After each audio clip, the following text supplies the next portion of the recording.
Praise the lord. Welcome to showers of blessing. దేవుని కృపలో భద్రపరచబడి నూతన దినంలో ప్రవేశించాం. ఈనాటి దేవుని వాగ్దానం. నిత్యుడగు తండ్రి, సమాధానకర్తయగు అధిపతి అని అతనికి పేరు పెట్టబడును. His name shall be called everlasting father, prince of peace. యెషయా గ్రంథం 9వ అధ్యాయం 6వ వచనం. Praise God. ఈ నూతన దినములో దేవుడు మీ కొరకు సిద్ధపరిచిన ప్రతి దీవెన ఆకాశపు వాకిళ్ళు విప్పి మీ మీద కుమ్మరించునుగాక. మరి ఒక నూతన దినాన్ని ఆరంభిస్తున్న నేపథ్యంలో ప్రేమ కలిగిన వాగ్దానము ద్వారా దేవుడు మనల్ని దర్శిస్తూ ఉన్నాడు. మన జీవితంలో తండ్రి అనే పేరు ఎంతో ప్రత్యేకమైనది. ఈ పదం మనలో అనేక భావాలు మేల్కొల్పుతుంది. ఒక భరోసా, రక్షణ, ప్రేమ, ఒక మార్గదర్శకత్వం, ఇలా అనేకమైన భావాలు మనలో మేల్కొల్పుతుంది. కానీ అందరికీ భౌతిక తండ్రులు ఒకేలా ఉండరు. కొంతమందికి మంచి జ్ఞాపకాలు ఉంటాయి తండ్రితో, కొంతమందికి బాధాకరమైన అనుభవాలు ఉంటాయి. కొంతమందికి అయితే తండ్రి ప్రేమ ఎప్పుడూ అనుభవం కాలేని నేపథ్యం కూడా ఉండుంటుంది. కానీ క్రిస్మస్ సందేశం ఏమిటంటే, దేవుడు నీకు నిత్యమైన తండ్రిగా ఉండటానికి ఆయన ఈ లోకానికి వచ్చాడు. భౌతిక తండ్రి ఆయన హద్దులు చాలా పరిమితం. కానీ దేవుడే తండ్రిగా ఉన్నప్పుడు అది నిత్యమైనది, అఖండమైనది, లోపము లేనటువంటిది, హద్దులు లేనటువంటిది. క్రిస్మస్ శిశువు ఒక బిడ్డ మాత్రమే కాదు సుమా, దివ్య తండ్రి స్వభావాన్ని ధరించిన గొప్ప విమోచకుడు ఆయన. నిత్య తండ్రి అంటే నీ ఉనికికి మూలం, నిన్ను సృష్టించినవాడు, నీ ఆత్మకు శ్వాసనిచ్చినవాడు ఆయన. నీ జీవితానికి పోషకుడు. ప్రతి అవసరతను ఆయన ఐశ్వర్యము చొప్పున పూర్తి చేయగలిగిన వాడు. నీ ప్రతి అవసరాన్ని కూడా తెలిసినటువంటి వాడు. నీ రక్షణకు బాధ్యత కలిగినటువంటి వాడు. నీ భవిష్యత్తు ఆయన చేతుల్లో సురక్షితం. ఆయన చేతి నీడలో నిన్ను కప్పి ఆయన సురక్షితముగా నడిపించి నీ అడుగు తడబడక పాదము తొట్టులక నిన్ను కాపాడువాడు ఆయన. నిన్ను ఎప్పటికీ విడిచిపెట్టే దేవుడు కాదు. మనుషుల పట్ల అది సాధ్యం కాదు అన్ని వేళలా. కానీ దేవుడు అంటున్నాడు, నిన్ను విడువను, ఎడబాయను. గొప్ప తండ్రి నిన్ను ఎన్నటికీ విడువనటువంటి వాడు, నిన్ను హత్తుకుని జీవించేటటువంటి వాడు, నీ బాధలను అర్థం చేసుకునేటటువంటి తండ్రి. నీ కన్నీళ్లు, నీ ఇరుకులు, నీ మార్గాలు, నీ ఆలోచనలు సమస్తమును ఎరిగినటువంటి వాడు. తలంపు నీకు పుట్టక మునిపే ఆయన ఎరిగిన దేవుడు. నీ కన్నీళ్లు ఆయన కవిలిలో భద్రపరచబడి ఉన్నాయని లేఖనం మాట్లాడుతోంది.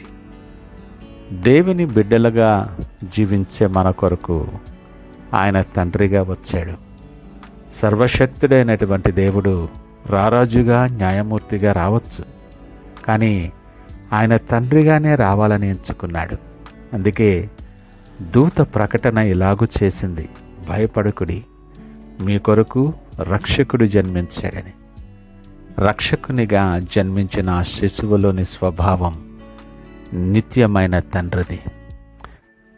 దీనిలో దేవుని ప్రేమ దాగి ఉంది. నరావతారి అయి, అనగా మనలా మారి మన కొరకు రావటం.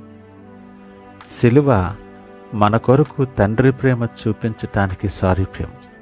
పునరుద్ధానం మనకు నిత్య జీవం ఇవ్వడం. అలాగే పరిశుద్ధాత్మ మనతో ప్రతిరోజు తండ్రిగా ఉండటం.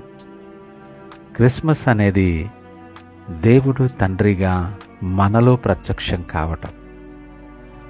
ఈ యెషయా కాలంలో ఆయన ప్రవచనములో తండ్రి అంటే ప్రజలకు రక్షణాత్మకమైన అధికారం కలిగినవాడు, కుటుంబానికి అంతా సమకూర్చేవాడు, ప్రేమతో దారి చూపే అధిపతి. ఈ శిశువు నిన్నటి తండ్రి కాదు, ఈరోజు తండ్రి కాదు. అతడు నిత్యమైనటువంటి తండ్రి. అంటే నిన్న నీ తప్పులను కప్పి నిన్ను కాపాడాడు. ఈరోజు నీ అడుగులను ఆయన నడిపిస్తున్నాడు. చేయి పట్టి నడిపించే దేవుడు ఆయన. రేపు నీ భవిష్యత్తును భద్రపరుస్తున్నాడు. ఈ మాటలు వింటున్న నీవు నేడు తండ్రి ప్రేమను అనుభవించకపోయినా దేవుడు తన కుమారునిగా నిన్ను హత్తుకోవటానికి ఎదురు చూస్తూ ఉన్నాడు. నీపైన నిత్యమైన తండ్రి ప్రేమ ఉన్నది ఆయనకి. ఒకసారి ఈ వాక్యపు వెలుగులో మనల్ని మనం పరిశీలన చేసుకుందామా? ఈ క్రిస్మస్ దినాలలో నాకు నా తండ్రి అయిన దేవుని మీద ఎంత నమ్మకం ఉంది. సన్నిహితమైన తండ్రిగా ఆయనతో అనుబంధం కలిగి ఉన్నానా? నేను దేవునికి దూరస్తుడిగానే ఇంకా జీవిస్తూ ఉన్నానా? నీ భవిష్యత్తు, నీ కుటుంబం, నీ బిడ్డలు, వీరందరి బాధ్యత మనదా, దేవునిదా? నువ్వు ఏకాంతంగా నిరాశగా ఉన్నా ఈ ఉదయకాలం దేవుడు నీతో మాట్లాడుతున్నాడు. ఆయన నిత్యుడగు తండ్రి ఆ నిత్యమైన ప్రేమతో నిన్ను ప్రేమిస్తూ ఉన్నాడు. అతడే మన రక్షకుడు, మన సమాధానం, మనకు నిత్యమైన ఆధారం, మన కాపరి. ఈ ఉదయకాలం అంటున్నాడు కదా, నా కుమారుడా, నా కుమార్తె, నేను తీర్చలేని అవసరత లేదు, నేను చేయలేని కార్యము లేదు. నా ప్రేమ నీ జీవితాన్ని నూతనముగా చేస్తుంది. నిత్య తండ్రిని ఈ క్రిస్మస్ దినాలలో నీ హృదయములోనికి రాగలగటానికి ద్వారాలు తెరవండి. నీ జీవితాన్ని, నీ మార్గాలని నిత్య సంతోషముతో నింపగలడు ఆయన. ఆ గొప్ప దీవెన స్వతంత్రించుకునేలాగున విశ్వాసముతో ఆయన వైపు చూస్తూ ప్రార్థనతో దినాన్ని ఆరంభించుకుందామా? ప్రార్థించుకుందాం. పరిశుద్ధుడు, ప్రేమ నమ్మకమైన మా యేసయ్య స్తోత్రాలు. ఈ ఉదయకాల సమయం మాతో మీరు మాట్లాడారు. నిత్యమైన తండ్రిగా ప్రభా మా కొరకు వచ్చిన దేవుడవు.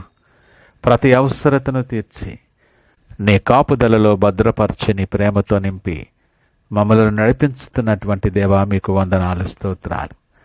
ఇదిగో నా చేతిని మీ చేతులకు అప్పగిస్తున్నాను. ఈ క్రిస్మస్ దినాలలో నిత్యమైన తండ్రి ప్రేమను, శాశ్వతమైన ప్రేమను అనుభవిస్తూ అనేక మందికి ప్రకటించటానికి మీకు సాక్షిగా, మీకు మహిమకరముగా నన్ను సిద్ధపరచి బలపరచమని, ఈ నూతన దిన ప్రయాణం నేను విజయవంతముగా మీ తట్టు తిరిగి కొనసాగించటానికి సహాయము దయచేసి నడిపించమని, సకల మహిమ, ఘనత, ప్రభావాలు మీకే ఆరోపిస్తూ యేసు పరిశుద్ధ నామమున అడుగుచున్నాం తండ్రి. ఆమేన్. God bless you.